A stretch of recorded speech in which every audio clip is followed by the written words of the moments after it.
It's Brian Preston, the money guy. Let's talk about something I'm quickly approaching. This is 50s and beyond. We group 50-year-olds, we group 60-year-olds. This is all the people who are trying to figure out how they flip the script from saver to spender in a period of time that's coming up. But we named it, and this is also part where you really get to reflect. You ask yourself, have I been a wise field general? Or is this a cautionary tale? Sure. Because maybe I had too much fun in my 20s and 30s and 40s, or I made some bad life decisions, or just life came at me hard. Yep. How do we get this thing on track? And it's just one of those things where there's really no more free lunches. This is a part where if you are approaching, you've got to be careful. And we saw this, research showed from Fidelity, and we see this, Bo. Which group has probably the most aggressive portfolios out there? Yeah, you know what? It's the affectionately known as the baby boomer generation. And we've talked about this in show prep. Like, why is that the case? Well, perhaps you are someone who's waking up in your 50s and maybe later you're like, oh man, I'm not ready for retirement. And I just saw the guy's numbers. I can't save anymore. I can't like get my percentage high enough. So maybe I just need a higher rate of return. Maybe I just need to be more aggressive.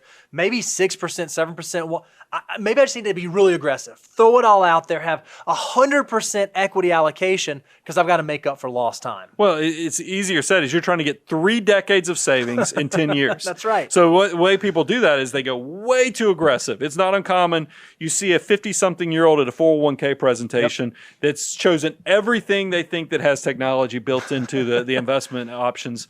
Guys, that's not the way to do it right, because you also really run the risk of not only, yes, maybe you get a great rate of return if you nail the timing perfectly, but you have this whole thing. It's not just risk tolerance, it's risk capacity. That's exactly you right. might not have the time to fully recover, so be very careful with your asset allocation and taking too much risk for where you are in life. And also make sure you're taking advantage of some of those catch-up things that the government offers you. The government is very deliberate in the fact that as soon as you reach 50 years of age, they give you a catch-up contribution on all of your IRA contributions. They give you a catch-up contribution on your 401ks, your 403bs. Take advantage of those opportunities. So let's finish the drill, right? So we've been talking about what's the savings required to be a millionaire. If you start at zero at 50, you got to save almost $2,500 a month to be a millionaire by 65. So you will have saved, by the time you get to retirement, almost $500,000, $446,000 to be a millionaire. Still, you've doubled, right? It's not horrible. You turn $500,000 into $1 million. That's great. It's very different than the 20-year-olds and the 30-year-olds. And if you're someone that waits until 60, it becomes a little daunting. You have to save $13,000 a month in the last 5 years, and only about 22% of your $1 million is growth. There's several teachable things I think that are going on here. Is that I still think it's incredible that somebody who started at zero at 50, that 55% of their account balance at retirement still will come from the growth, the army of dollar bills working. And then the other thing is, because I'm a glass half full. I'm an optimist, which is a common note. You'll notice successful people have a tendency to look at things from a positive standpoint. Guys, you're going to spend in retirement 30, 40, maybe even 50 years. Right. I mean, it's so, yes, you don't have the potential to get 88 times over on every dollar, but there's a portion of your portfolio exactly right. that will still have the chance in your 30 years of retirement to fully maximize the compounding interest just like a 20-year-old has. So there's always an opportunity to do better, let your money do the work for you, and just get to work and don't let the moment of, hey, the weight of this has gotten too big for me. No, there's always going to be an opportunity to find find a good path forward. So if you are someone in your 50s and 60s, perhaps now you need to start thinking about, how do I shift the conversation a little bit? I've got the pot of money that I've built up. I've got the savings that I'm doing, but who are my retirement funding partners? Who are the folks that are going to help me with retirement? You do need to start paying attention to, what is my Social Security benefit going to be? What is the most advantageous time for me to start drawing? Do I start drawing at 62? Do I wait to full retirement age? Do I wait all the way until 70? Are there pensions from that company that I worked for back in my 30s and then I just haven't paid attention? Do I need to start rounding all of that stuff up? Because in retirement, every one of those dollars matters, and you don't want to get there and retire and on day one be like, oh, where's my money going to come from? How am I going to pay for my food every day? Be an active participant in your planning future. That's so important. But I want to kind of talk about what is the research? What's the Money Guy way? What did Fidelity kind of share in their research with us about people in their 50s and 60s? Sure. So remember, Fidelity had it set up that if you wanted to replace 45% of your retirement income, you'd have to save X percent. We wanted to expound upon that. We said, okay, well, how much would you have to save if you wanted to replace 60% of your retirement income? So if you're a 50-year-old and you have not started saving yet, and your goal is to replace 60% of your pre-retirement income, you got to save about half of what you make, 52%. And then if you wait until 55, dare I say, it's probably going to be impossible based on savings alone to replace 60% of your pre-retirement income. 65 may not be the realistic goal for you, or at least a 60% income replacement ratio may not be the thing that you're working towards. It might be a non-traditional retirement. There's still going to be opportunities. Sure. Like I said, there's still plenty of opportunity for your army of dollar bills to work for you. You can figure it out. But I do think there's a glass half full opportunity for even somebody who waits as long as 50 years of age. But I will tell you, it's scary when I look at the numbers that Fidelity provides. Look at that. The average is $188,000 and the median $65,000. That's less than the retirement. That's just a few years. Fortunately, we have Social Security and other income sources.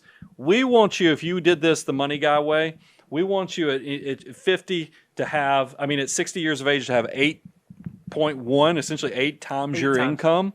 So, but where should we be in our 60s? Yeah, so if we look at just, again, Fidelity's research, average 401k balances, the average for folks in their 60s is about $212,000, but the median is about $67,000. But again, the folks who listen to this show, you guys out there are not the average.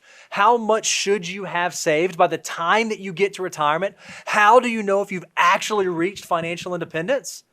Your goal should be about 10 times your annual income. Yeah. When you get to retirement, if you have about 10 times of your annual retirement income, statistically, that should be able to provide for you from age 65 all the way out until age 95. And there's some additional indicators of success that I want to kind of go through that go with this 10 times your income. First of all, safe withdrawal rate. The research shows that you can take about 4.5% of your total balance that you have for retirement assets, multiply by 4.5%, and that's the amount of money you should be able to pull out perpetually, forever, because you're essentially living off the income of your portfolio. So that's a good spot check for you. Here's another one.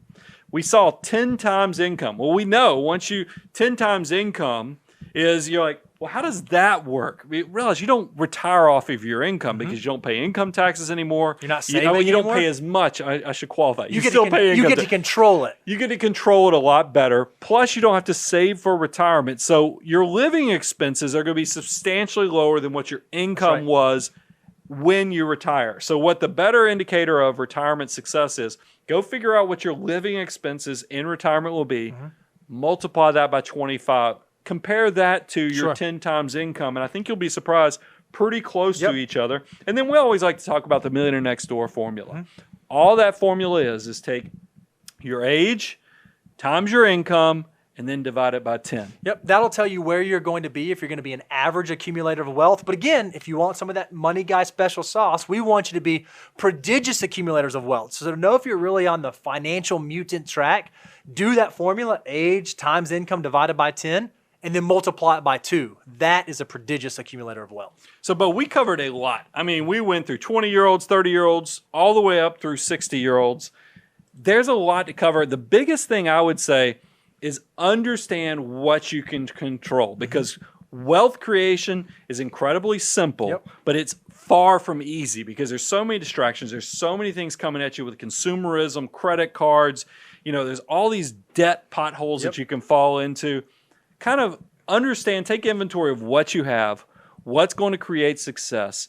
Keep yourself motivated. Don't get distracted. And even go back and look at how crazy 2020 has been, but somehow V-shaped recoveries have created the fundamentals that you too can save for the future and have success in retirement. And look, this is what we know. You said it. There are going to be landmines. There are going to be obstacles. There are going to be things that come your way. Here's our commitment to you. we're going to keep doing this. Yeah. We're going to keep trying to share the great news of sound financial management so that you can stay the course. So when the market is getting its teeth kicked in, you can tune into the Money Guy Show and hear some sound advice. And another thing that we're going to do is we're going to put resources available for you out on our website. If you haven't gone to the website, moneyguy.com/resources, we have things out there, PDFs, spreadsheets, worksheets. They are 100% free. They are available for you to use. Go get them, download them, use them, tape them up on your bathroom mirror. We want you guys to live a life of financial abundance, and we're going to make sure we keep getting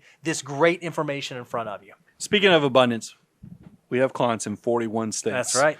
So you're probably figuring out what's the catch. Why are these guys just giving it away? Why are they giving away all these tools, all these analytics? We're going to continue to love on you with free information. We want you to come learn, apply, grow. That's the abundance cycle. You will reach a level of success that life gets complicated. Yep. When that happens, remember who planted the seeds, and then come and consider working with the Abound Wealth team. There's a reason this thing keeps growing. We started this as a passion project to educate you, but it has turned out to be the greatest business decision of all times. I wish I'd tell you I was a genius and figured it out.